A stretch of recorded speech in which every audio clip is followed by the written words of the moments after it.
So welcome to all of you and welcome to this webinar. My name is Battistel and I'm joined today by my colleagues Shiny and Maureen from the Division for Multilateral Diplomacy at the United Nations Institute for Training and Research, UNITAR in Geneva. We are delighted to have you join us today for this open session scheduled and dedicated to diplomacy and anti-corruption, specifically focusing on AI as a tool to advance transparency and good governance. We kindly inform you that this session is going to be recorded and will be made available on our YouTube channel and website on the coming days. During this webinar, our guests, Professor Niels Kobis and Carolina Gerli, will share their insights, and you will also have the opportunity to learn more about our joint master's program in anti-corruption and diplomacy. Following these presentations, we will conclude the webinar with a Q&A session to address any questions you may have. So before we proceed, I will give the floor to my colleague Maureen to introduce our experts for today. Hello, everyone, and thank you very much, Battistel, for your introduction. So as said, my name is Maureen, and I'm working with Battistel and Shiny at UNITAR. Today, we are delighted to have here today with us Professor Niels Kobis and Carolina Gerli. So thank you very much for joining us today. And before we start with your presentation, I just wanted to introduce you to our participants. So for our first speaker, Niels Kobis, after completing a PhD on the social psychology of corruption at the Free University in Amsterdam and a postdoc at the University of Amsterdam, Niels Kobis is now a professor for the human understanding of algorithm and machines at the Research Center Trustworthy Data Science and Security at the University of Duisburg-Essen, and also an affiliated researcher at the Center for Humans and Machines at the Max Planck Institute. His work mainly focuses on corruption, unethical and ethical behavior, social norms, and AI.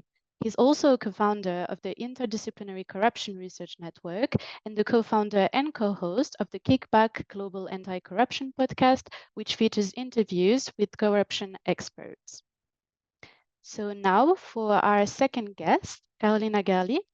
After obtaining her bachelor's in business administration and master's in economics and management of public organizations, Carolina Gerli worked for 4 years as a consultant in PwC Italy on digital transformation projects for central and local public administrations. She is now doing a PhD at the University of Bologna. Her research focuses on the use of AI in public organizations to tackle public procurement corruption within the EU, with a focus on Italy, Germany, Estonia, and Cyprus. So thank you both for being here today again. And I propose I would directly dive into the subject and start with Niels' presentation. Great, yeah, thanks so much for inviting me. I hope you can hear me all right. If not, maybe Baptistel or Maureen can let me know. Otherwise, I'll dive right into it. The overarching topic of my talk is basically the nexus between artificial intelligence and anti-corruption. And yeah, I wanted to give you a brief primer on what I talk about and why I think AI is particularly important. So if you could go to the next slide. How can I control it from here? Yeah, so basically, you have to imagine new technologies typically bring new hopes and obviously also new risks. And this has been a cycle that has happened with other technologies. Some people argue, however, that with AI, it's slightly different. And there are a few reasons for that. We might be sort of at an inflection point when it comes to multiple developments related to AI. The first one is there's more available data. And there's this quote by Eric Schmidt, who was the former CEO of Google, outlining that there were 5 exabytes of information created between the dawn of civilization through 2003. And that much information is now created every 2 days. Now, the quote is already a few years old. By now, it's probably even quicker that the amount of data is produced. And increasingly, the data becomes not just available for analysis after they have been collected, but actually the data becomes analyzable while they are collected about us. The second argument, besides more available data, is shown on the next slide, which is that we have more computing power. So in the mid-60s, there was a pioneering researcher, Moore, who actually proposed what's called the Moore's law, and that is that the number of transistors on a microchip would double almost every 2 years. And that indeed has been the case, as you can see on the plot on the left side. So we actually have seen an exponential growth in computing power. And I want to basically give you this analogy of an engine. And you can imagine that the available data is fuel, and the computing power is the engine itself. And so we have basically developed bigger engines and have more fuel available. And that turns this machinery into ever more powerful tools for different uses.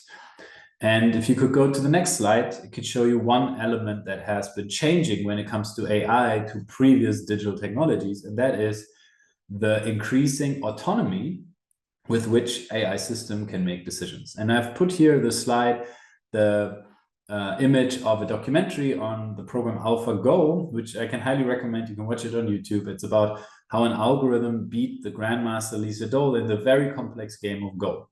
And why did I put it up here is because in this game, the algorithm makes several moves that even the developers of the algorithm did not envision. And these moves were initially considered mistakes, but turned out to be actually strokes of genius. So it was actually a new way to play this game. And it shows that at times AI systems can do things that even the developers themselves did not predict it would do. You could take other examples of how people are using ChatGPT in ways that the developers, in this case, OpenAI, did not even envision. So we have growing autonomy. And if you could go to the next slide, you will see that this has led to, you could say, a sort of transition of our society in that by now we have AI agents that are agentic in the sense that they can do stuff by themselves, often with only having been programmed to pursue a higher goal, are actually taking more and more social roles in our life. And this is an image from a paper that my former supervisor, Iyad Ravan, wrote, basically outlining how by now AI systems are slowly permeating all walks of our life. Now, why do I mention all of this? Because as you will see on the next slide, we basically have also a huge hope that in the context of anti-corruption, these AI systems could be a big help. We had Oxford Insight saying this is the next frontier. We have seen several reports, one from U4, but also the World Bank has basically trying to understand what could AI do in order to reduce corruption. So there's hope. Let's take a closer look at whether this hope is actually warranted. So if you could go to the next slide. We basically have several good reasons to be hopeful, but there's also several challenges, and I'll walk you through all of them. So basically, the reasons for hope are indeed these autonomous learning abilities that I mentioned earlier. So the autonomy gives AI systems the ability to take different roles in the anti-corruption process that previously were typically not inhabited by machines. And so they can increasingly do in an independent way the detection, the prediction of where corruption might take place. And they can also take an autonomous role in communicating about these risks, which I will get to in just a moment.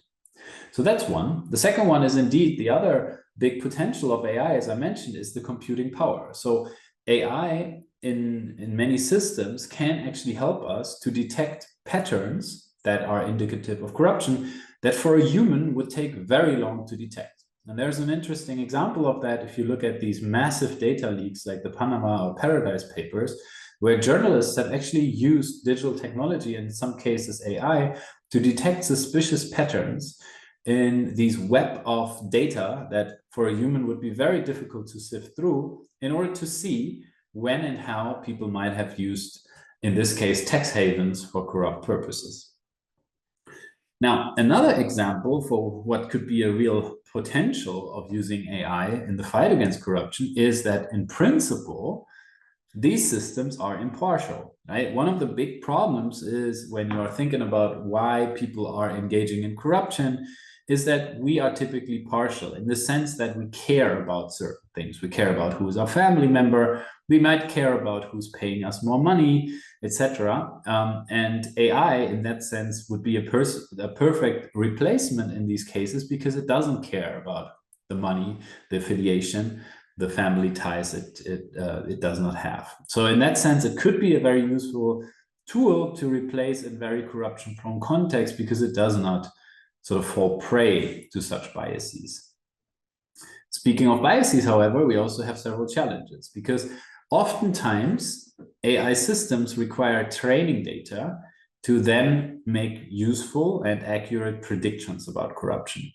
Now, for those of you already experienced with corruption, you might know that detecting corruption in and of itself is very difficult, and therefore having reliable data sets that a system could be trained on are often very difficult to get a hold on.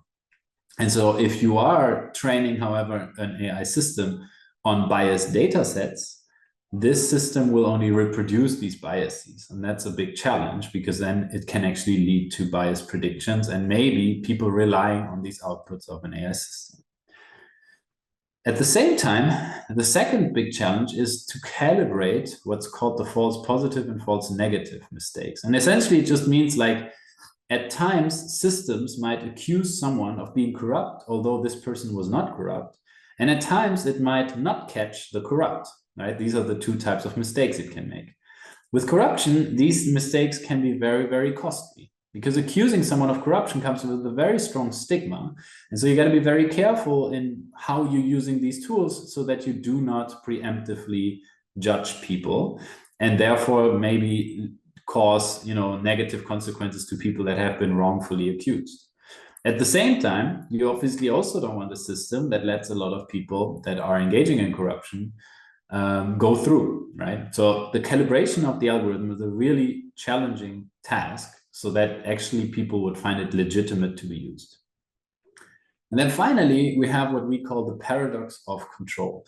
The paradox of control is that in the context where corruption is the most prevalent, we would need the least human oversight in order not for humans to tinker with the system. Imagine the following. We have a corruption trap situation where you have a lot of corrupt institutions, which often, for example, leads to even the law enforcement institutions falling prey to the level of corruption.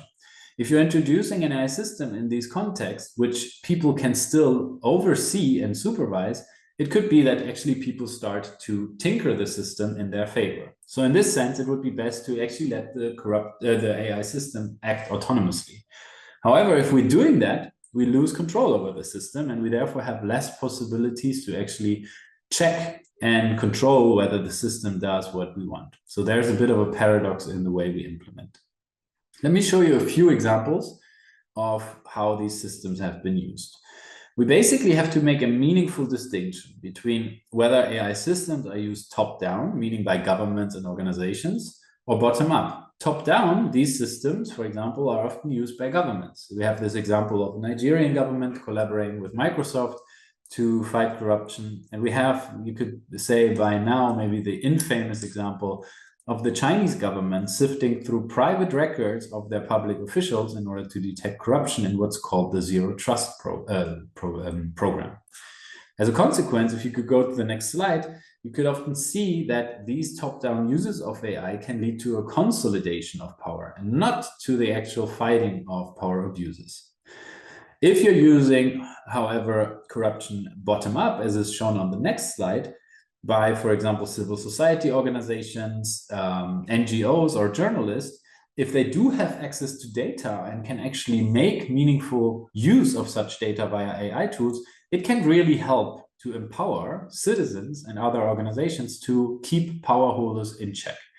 Just to give you one example, if you could go to the next slide, you will see that actually the people we interviewed in one study were all people that were pioneering such bottom-up AI anti-corruption tools. And they've told us, these people that are developing the tools, that it really helps to save time. It does help to actually also increase transparency, and it can empower citizens to participate in anti-corruption efforts. So I think we basically shown with some research that there's at least some some reason to be hopeful. And I think Carolina will talk about a bunch more about it. At the same time, there are many challenges that people that are using AI bottom up are facing. You have oftentimes a lack of access to high quality machine readable data. Sometimes using AI is actually not in line with the current legal framework. And oftentimes developing or maintaining such AI systems is complex. Now, finally, if we go to the second to last slide, I believe, you will see another example. I will just focus on the one shown to the right, which is, I think, a very creative use of using digital technology and simplified versions of AI in the fight against corruption. This is the tweetbot Rosie, which automatically analyzes the reimbursement claims by Brazilian parliamentarians. So members of parliament in Brazil can reimburse public expenses, and they have to submit this to a public portal. So far, this data was just there, lying dormant. Nobody dared to look at it because it's massively complex to go through it. There was a group of hacktivists who basically trained an algorithm to go through these data sets and flag suspicious reimbursement claims, and then automatically set out a tweet that would ask these parliamentarians to clarify what's going on. And by that time, this tweetbot had accrued over 40,000 followers, and it led to politicians actually commenting on the tweets and feeling somehow pressurized to change their reimbursement patterns. So there is some form of creating, you could say, a court of public opinion that keeps power holders accountable. And then as a final point, we go to my last slide. We studied how such systems have to be designed. And we did that by running a large experiment where we compared different versions of such system in order to find out when would people actually be more likely to engage in anti-corruption. And what we find is that in general, for those who want to develop similar systems, if you are communicating about severe cases of corruption, people are more likely to engage in anti-corruption efforts. We do find that actually people do not engage in more anti-corruption when it is an outgroup member, meaning a member of a party that is not the one that they voted for. But we do find that for some audiences, different design features, for example, using emojis, can work and help, while for other groups, it can actually backfire. So it's really one recommendation that we have is that we, on one hand, need more research into this, but at the same time, we need to tailor these systems towards their particular audiences to make them most useful. I think that's it from my side. And I think next will be, if you want to see this paper or read the papers, you can send me an email or just scan the QR codes here. But I also believe that the organizers could share the papers with you after the talk. Thank you very much, Niels, for this insightful presentation. I will now give the floor to Carolina Garlier for the second part of this webinar. Thank you, Maureen, and good afternoon to all of you. And thank you, UNITAR, for having me here. As Baptistel anticipated, I'm a PhD candidate at the University of Bologna, and the focus of my research is about how public organizations use AI to tackle public procurement corruption. So today I'm going to share with you some highlights from my research that follow up, of course, the overall excellent overview that Niels provided on the topic. So as we all know, corruption is becoming increasingly complex because it tends to adapt to the increasingly complex society in which we live in. And public procurement is just probably one of the many government areas that is very vulnerable to corrupt practices, especially because it involves large amounts of money and a high level of discretionary power. Therefore, corruption is very endemic in public procurement, and it combines many different corruption forms, from bribery to money laundering. So due to all of this, public organizations are looking for innovative ways to fight corruption, and this includes experimenting with emergent technologies, and AI is one of them. So there is, in recent years, there has been a growing interest in the public sector within and outside the EU to experiment with and adopt AI-based anti-corruption technologies.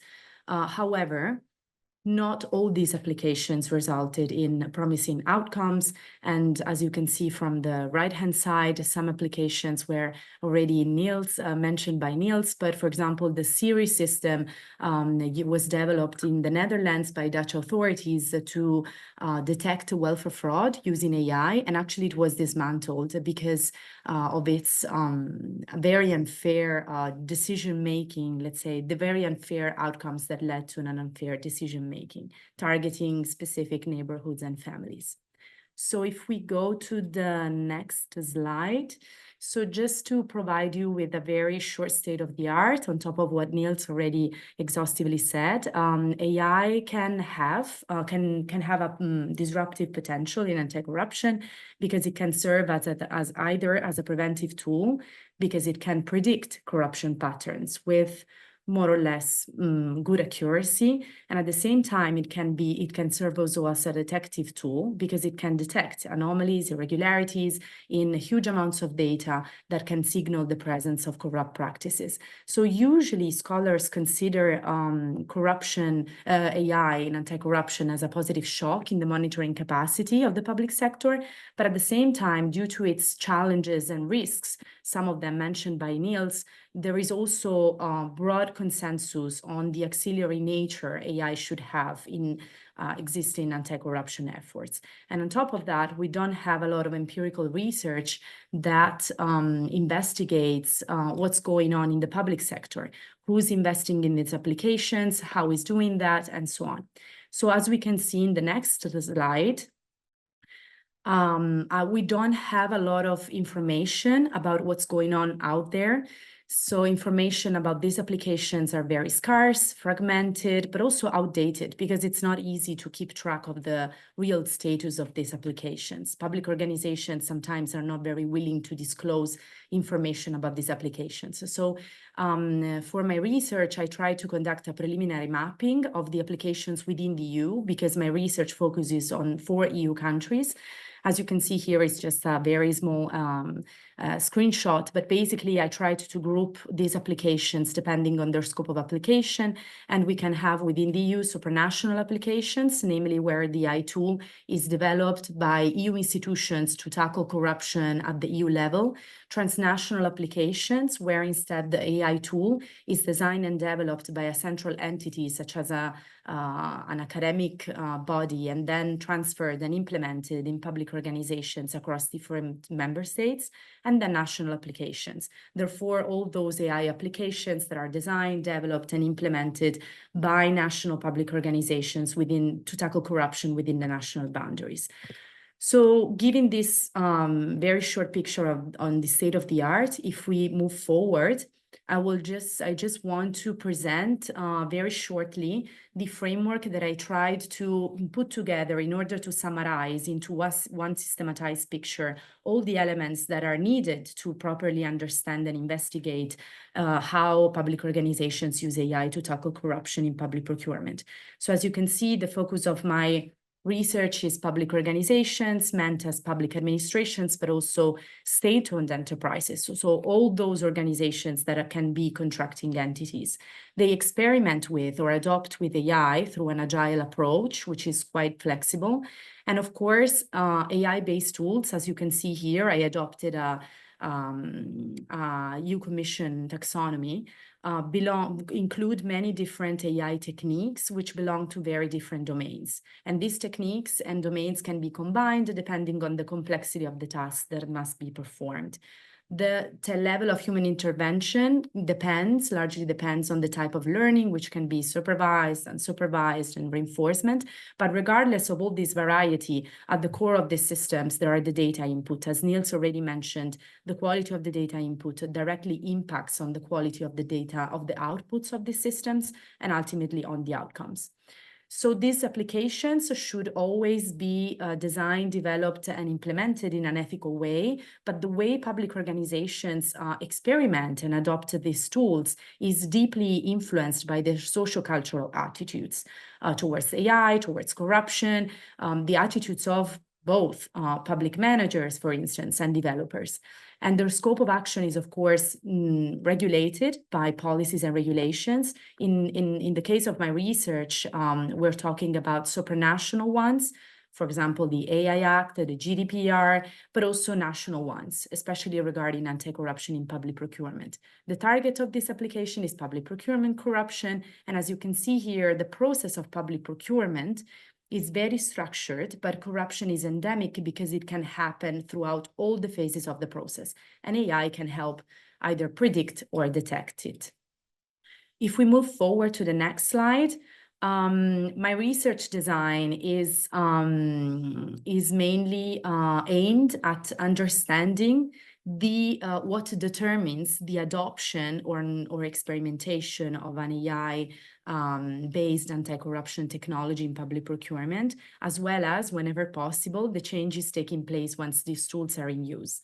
My 4 case studies are Italy, Germany, Estonia, and Cyprus. And as you can see from the research progress box, which is a little bit modified, I guess, but I already collected data about Italy, Germany, Estonia, and I'm about to approach Cyprus and collect data there. How I collect data is through interviews mainly with people that are involved in these applications. So public directors, public managers, and developers, either if they are internal to these organizations or external. And the types of data that I aim to gather is 2 types that are also better probably shown in the next slide. So they refer on the one hand to what I call background attributes, namely all those factors defining the external context in which the application is adopted, which means the country in terms of perceived corruption, digital government maturity, and the public organization, defined by its internal resources, so the expertise, the financial resources, its culture, and so on. And then process attributes instead are the features defining the process by which these applications are designed, developed, and implemented. So I want to, in the next few slides, just to share with you some highlights and insights from my data collection in Italy.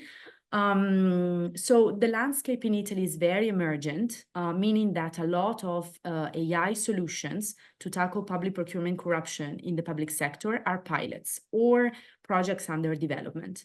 This means that the scenario will likely change a lot in the upcoming months and years, and probably has already changed because I conducted my data collection a little bit less than 1 year ago.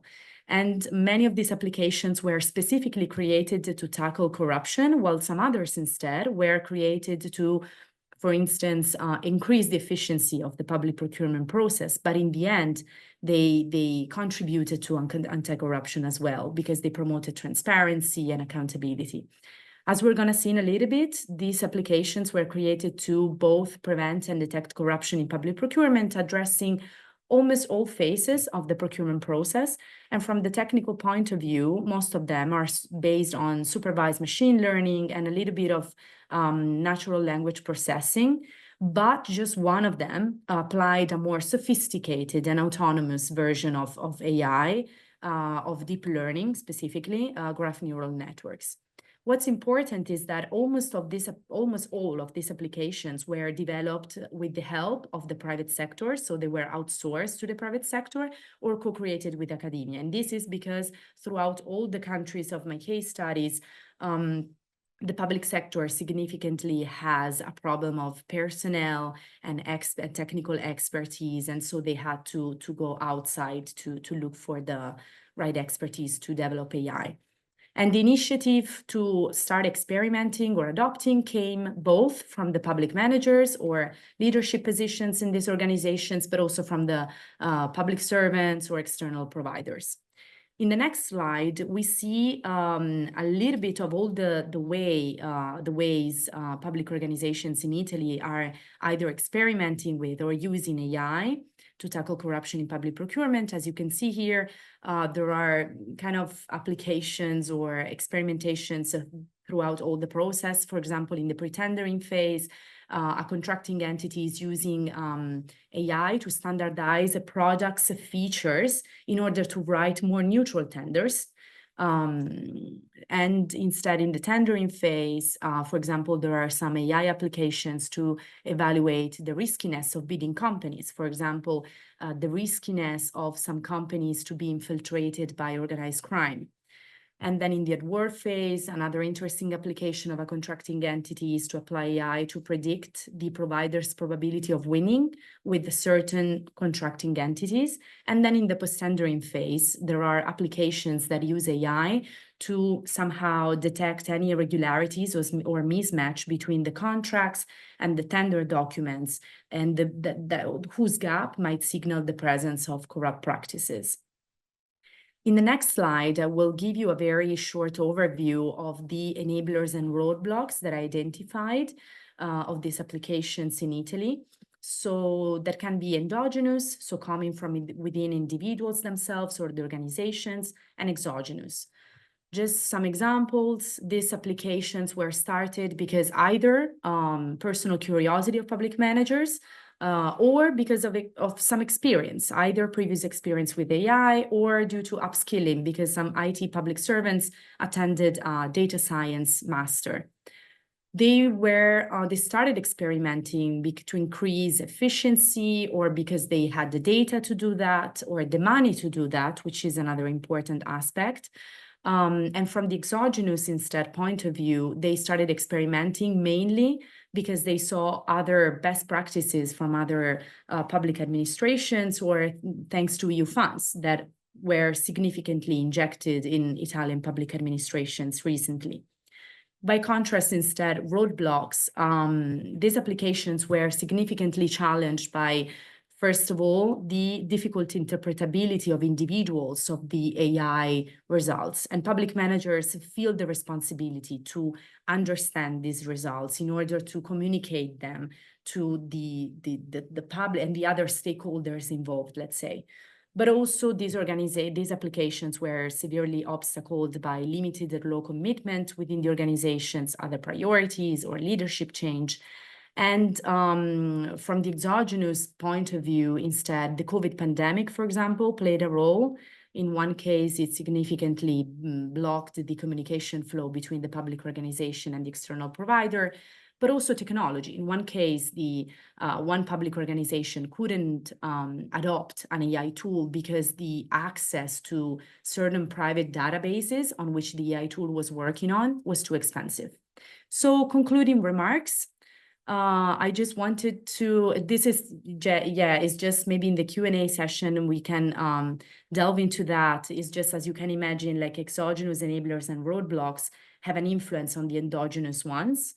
But we can skip to the concluding remarks. And I just want to say that two main aspects did not emerge in Italy, but emerge in other countries like Germany and Estonia, and I think are very relevant to the discussion, which are how AI solutions are procured by the public sector and the transparency regarding public administrations using these tools and disclosing them towards citizens and businesses. Regarding the procurement of AI, and this is just the last hint, and I would be very happy to also discuss it in the Q&A session, is the corruption risk associated to the procurement of AI.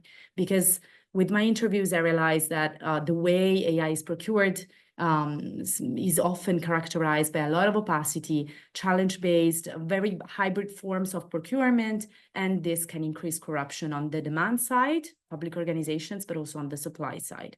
So external IT providers. So thank you. Thank you for again, and yeah, I'm happy to answer any questions that might come. Thank you very much, Carolina, for your presentation. I'm sure many of you have some questions, but before going into the Q&A session, we would like first to introduce our joint masters in anti-corruption and diplomacy, or MACD. And for now, I will now hand over to my colleagues, Battistel and Shiny. Thank you very much, Niels and Carolina, and thank you, Maureen. So the Master in Anti-Corruption and Diplomacy, in a short version, the MSD, is a program delivered jointly by the International Anti-Corruption Academy, IACA, and the United Nations Institute for Training and Research, UNITAR. The MSc is conducted in a blended format over 18 months with a mixture of campus-based and online events. One of the program modules will take place for 1 week at the UNITAR headquarters in Geneva, supplemented with a guided visit of the United Nations office in Geneva. The program is designed as an in-career program, and it has a compact structure that covers 2 disciplines, namely anti-corruption and diplomacy. The program also offers a series of interdisciplinary modules which concentrate on concept and practical tools for preventing and countering corruption. You will find in the chat the link to our MSCD webpage. If we go to the next slide, we will see that the program consists of 7 dedicated modules dealing comprehensively with subjects of anti-corruption and diplomacy, with the best experts in the field teaching the courses. So the program covers a wide range of subjects and cross-cutting themes related to the study of anti-corruption and diplomacy. And it also covers the topics that have been discussed today with the cyber diplomacy and also AI, since we're having an entire module dedicated to digital and cyber diplomacy, discussing more about anti-corruption and diplomacy in the 21st century. You will also have some courses that are related to soft skills, such as leadership, public speaking, stakeholder coordination, and engagement. And all these skills are very much necessary to work in the field of anti-corruption. You will find in the chat the link to our module overview to have more comprehensive details. I would like to conclude with the study plan because the MSCD has a bit of a unique study plan since the program is designed for in-career professionals. So for each module, you will first have a pre-study phase in which you will have all the relevant materials, resources, podcasts, lectures, and you will learn a little bit more about the topic. It will then be followed by an interactive phase in which we will invite experts and key speakers, and you will have live session and the direct opportunity to discuss with these experts. And finally, you have a post-study phase in which you have to work on your assignments, and you will also have diverse forums and discussions on all the topics that were taught by the experts. You will also find in the chat the academic calendar to have a better idea of how the program is taking place. I will now give the floor to my colleague Shiny to tell you a little bit more about the application process.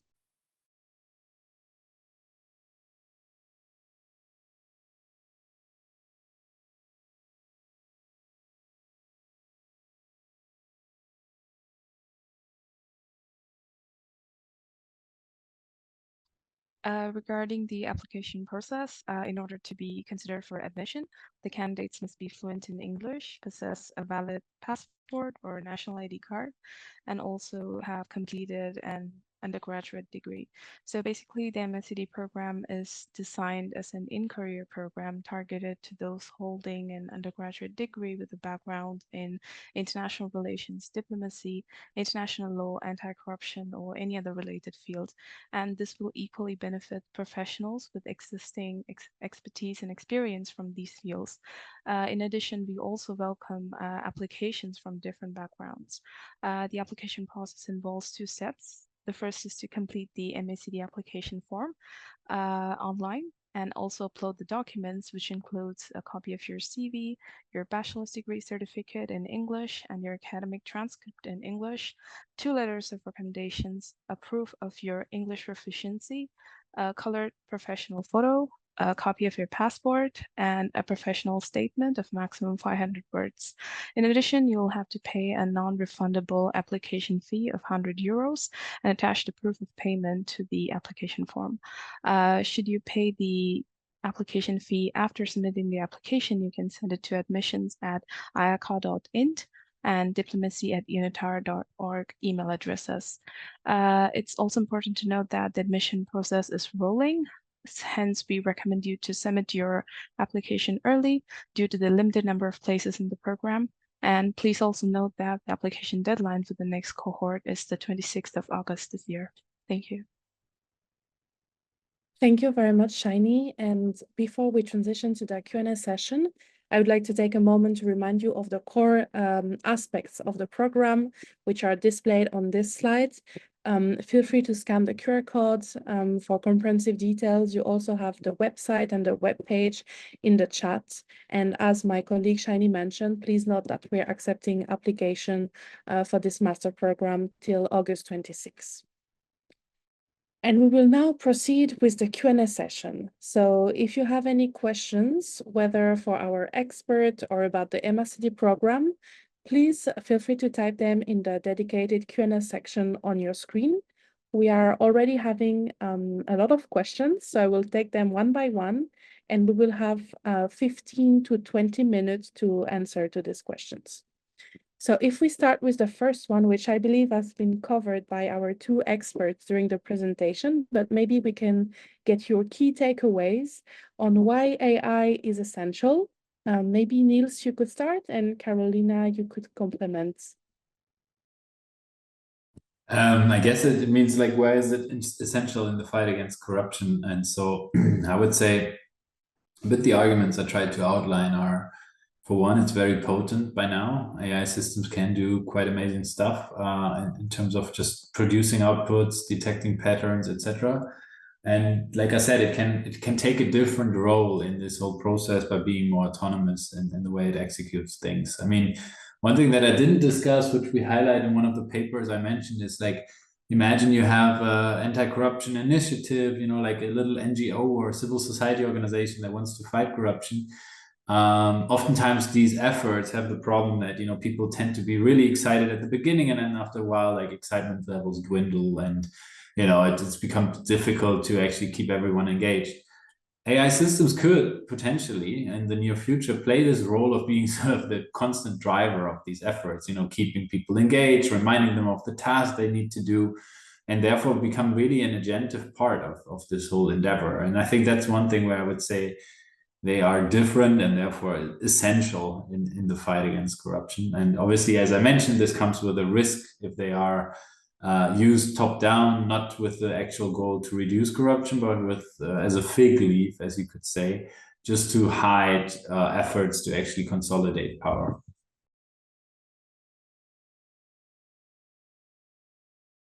Thank you very much, Niels. And Carolina, if you would like to complement.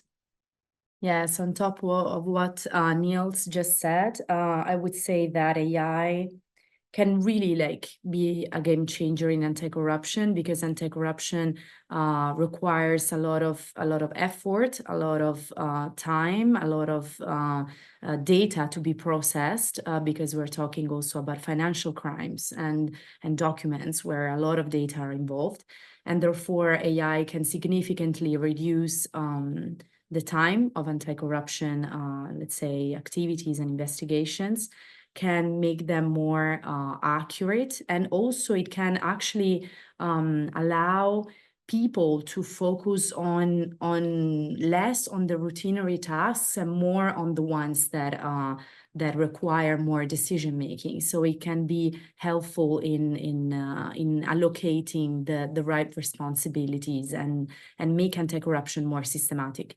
And aside from that, I mean, the world is going there. Public organizations are already investing a lot in these applications, so it's very important to know about them.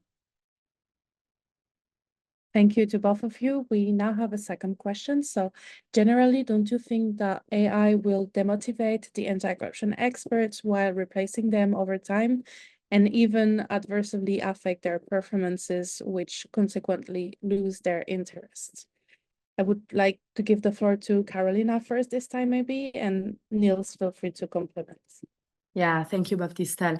As I said a little bit earlier, I don't think it's necessarily that. I mean, it's true that AI entails a lot of risks, entails challenges, and so that's why it's important to speak about that and to keep the conversation going on, especially in anti-corruption. But at the same time, I really think that a lot of the very routinary tasks can be performed by AI. And at that point, actually, I think that anti-corruption people in general can focus on the most important, the core activities or the core investigations, or to link in the dots on the basis of what AI provides. So I don't think it's necessarily something bad, and I think it's just, as I said earlier, an auxiliary tool that can significantly facilitate and can give more efficiency to the anti-corruption work in general. Thank you very much, Carolina. Niels, if there is anything you would like to add to this answer? Yeah, I think maybe as a overarching idea is something that I've come across by reading the book by Darren Acemoglu, and it basically makes the point that we should not so much focus on machine intelligence, but on machine usefulness, right? So if we think about where can machines be useful in whatever we're trying to pursue, we're changing the framework a little bit in the sense that we don't constantly think about us versus them, who's better at playing Go, who's better at whatever, you know, detecting, for example, corruption, but it should rather be, how can we design systems using AI or even more simple technologies that are useful to those on the ground that are fighting corruption? And if we have that framework in mind, I think it helps us to then determine which systems we actually need. I think there is a real potential in AI, but oftentimes you don't need to have fancy AI tools. Sometimes, you know, other digital tools might be more useful. So I think generally it's always the question of usefulness that should be, you know, the starting point for these.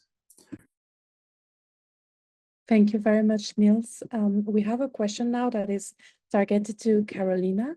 So can AI be embedded within RRP systems that handle procurement process to detect any corruption, because it's an act and has to be documented?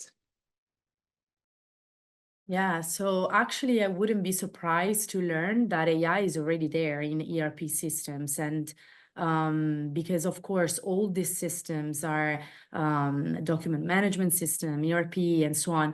The AI is another feature to improve, let's say, their performance. So AI, I think, is definitely something that will be there in the upcoming years, if it is not already. And this is valid also for e-procurement systems in general. So all those systems that make the public procurement process digital, I'm pretty sure that some of them, at least the ones that are already in place for some years now, they already either are experimenting some AI functionality or they're already using something. So especially because public procurement involves a lot of money, a lot of numbers, a lot of documents, a lot of them. And AI, it's really the piece of the puzzle that is needed in order to make e-procurement even more transparent, the overall digital procurement process even more transparent and accountable. Great, thank you very much, Carolina. And we have now one other question for Niels. So you mentioned earlier that the computing power of AI is one reason for hope, as it helps to track and analyze data more efficiently to detect suspicious behavior. What are the privacy issues here? I can imagine that the public will welcome this approach as it increases transparency, but do you foresee any differences in the culture of work and teamwork that this might have for those affected by this tracking? Yeah, well, that's a rich question. I think there are three things that I would like to comment on. The first one, privacy. I think that's a huge issue, and I could only talk about it briefly, but there are instances where AI systems have been used in the name of fighting corruption, which have led to very serious privacy breaches, in the sense that private data records were analyzed in order to detect whether someone, for example, was, you know, suspiciously spending a lot of money that they could have not earned by their normal public official salary, which I think is, you know, a question that essentially boils down to legal compliance. You know, like if you have certain rules and regulations in place that protect privacy, obviously AI tools to fight corruption need to respect those as well.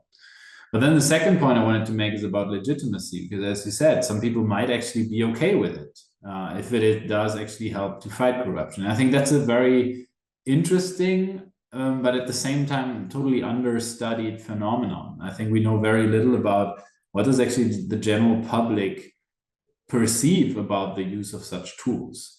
And there is this very interesting case, if I'm not mistaken, it's Nicaragua, where people are now sort of tolerating a relatively authoritarian regime because it helped to crack down on corruption. And I think from a democratic perspective, these are some things that we should really be taking seriously, in the sense that sometimes people might be willing to trade off some of their democratic freedom in the name of fighting corruption. This is a very, very thorny trade-off here. So I think, even though, I mean, I've spent much of my research career on researching corruption and trying to contribute to anti-corruption, I think we got to be careful not to treat it as an absolute, singular goal that we try to achieve, and only reducing it would come whatever cost. So I think the same goes for the use of AI and fighting corruption. We cannot say, just because it is in the interest of fighting corruption, we should basically let go of privacy standards and democratic standards and so on. And the third point was about teamwork, I think. And that, I think, goes back to the usefulness question that I mentioned earlier. I think AI can be a great team member. If you design it in a responsible, human-centered way, it can be amazing. If you, however, are, again, not taking the human perspective into consideration, I think it can really become something that people would actively rebel against.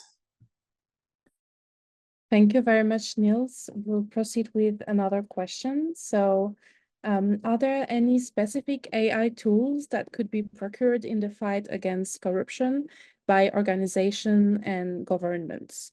So, Niels or Carolina, either of you that would like to answer this question? Thank you, Niels. There are many, I would say. And another interesting fact is that I think a piece of the market, or the private sector market, is also developing in that sense. There are many startups, young startups, that are developing AI solutions for the fight against corruption. So I don't have the statistics at hand, but it would be interesting for future research. But it's an increasingly trend in the especially in the GovTech market, to have them. And on top of that, of course, like there are all those forensics data analytics tools that use AI and that can be helpful in the fight against corruption. So there are many. I would say that it would be, as I said, it's very difficult to procure AI because of so many challenges we mentioned. I would just highlight the fact that it's important to brainstorm why a public organization should procure AI, how to apply that, and if there are the needed skills in order to not manage the AI, but even to manage the procurement of AI.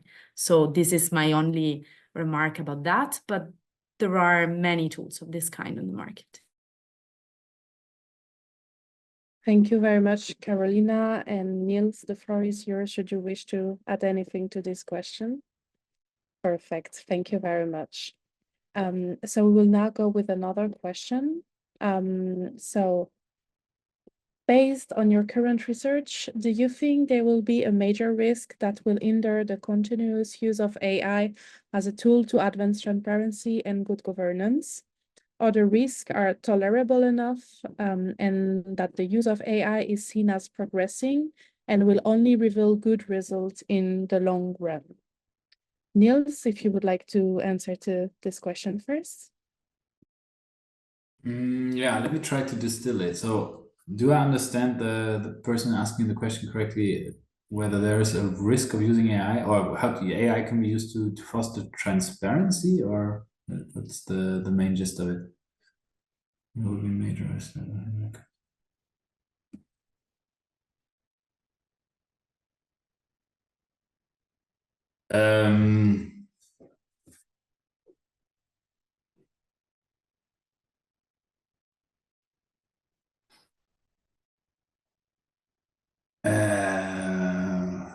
I think I'm not fully sure if I get the question, to be honest. Could you maybe try to rephrase it, Baptiste? I mean, maybe you understood the gist of it better than I did. Maybe we can ask Angelica, who asked the question, to rephrase it in the chat and proceed with another one in the meantime. That would be great. Or unless maybe Carolina, you wanted to take it. I didn't fully get it, to be honest. No, I think it's as I said, probably the major risk on my side, because I investigate public administrations, is, as I said, how to get access to these AI solutions. But apart from that, I also probably would need a rephrase of the question. Great. Thank you very much. We will ask our participant who asked the question to kindly rephrase it in the chat. And in the meantime, we can also answer this one. So what are the possibilities for AI to help in improving the quality of the data input? Niels, I think you mentioned this in your presentation. So if you would like to go first on this one. Yeah, so I think as I mentioned at the very beginning, it's sort of the fuel and engine metaphor that I used. Obviously, if the engine should run smoothly, it needs good fuel, right? So if you put bad fuel into the engine, it doesn't run smoothly. And so the input data is incredibly important for making AI's use in the anti-corruption field successful. Sometimes AI can be used, like the question alluded to actually, flag or clean up data and to make data more easily readable. So that's definitely a way to sort of use AI as a step before the actual implementation of AI tools to fight corruption. So I think there are ways to do that, and there are concrete applications would, for example, be that AI tools can help to deal with missing data. So that it can actually flag this more easily and that it can actually help to circumvent it. Another very concrete way that I have used myself is, for example, if you're using LLMs, large language models like ChatGPT or Claude, to help you in the data cleaning process. And that goes back to the machine usefulness idea, right? So if I am responsible for preparing a data set that I then want to feed into an AI system, the AI system, in this case, a large language model, can actually help me in that process. So I think those are the uses in how you can actually improve the input data via AI. Thank you very much, Niels. And since we're coming close to the end of the webinar, we got a precision regarding the previous message, so we might come back to this question. So the question was, do you think there is a big risk that might stop AI from improving transparency and good governance? Or are the risks small enough that AI will keep helping and have good results in the future? Yeah, I think it's I think I start to get the gist of it. I think the idea is a bit like, it's as with many other tools or any other technology, you could say there's what people call the dual use problem, right? Like I can use technology for good, I can use it for bad, and there are certain risks associated and certain potential. Now, I think to answer this question, you would have to go into concrete context in which it is used, right? So depending on, for example, as I outlined in my talk and in one of the papers, depending on whether it's used top down or bottom up, it makes a difference. Depending on whether it's used in a democratic context where people have a say in the way that the AI system is used, maybe even co-created, it's different than when it is, for example, used by a non-democratic government in a very, sort of authoritarian way. Then obviously these risks are totally different. So I would say the actual risk analysis and whether it's sort of, overall is still worth doing, I would say it's very much, we need much more research like Carolina's that actually looks at it, not just from a country to country level, but a sector to sector level, and much more contextualization to give a definite answer, I believe. Thank you very much, Niels. And since this is our last question, Carolina, if there is anything you would like to add, the floor is yours. Otherwise, we will conclude the webinar. I think it's fine like this. Perfect. Thank you very much. So our apologies. There have been a lot of questions in the chat. We've tried to answer some of them. but we could not go through all of them. So you have here my email address. If you have any questions that you would have on the program or on the presentation, please don't hesitate. Niels and Carolina also provided you with their contact details, so we remain available. I thank you all for joining us today, and thank you again to our guest speaker, Professor Niels Kolbis and Carolina Gerli, for this enriching presentation. It has been a pleasure to hear more about anti-corruption and AI as a tool to advance this transparency and good governance that are so important. So thank you again to all of you, and please kindly note, as the question was asked, that this session has been recorded and will be made available on our website and YouTube channel in the coming days. So thank you very much to all of our participants and experts. We wish you a good evening, morning, afternoon, and it will be a pleasure to receive your application or your questions on the program or the session via email.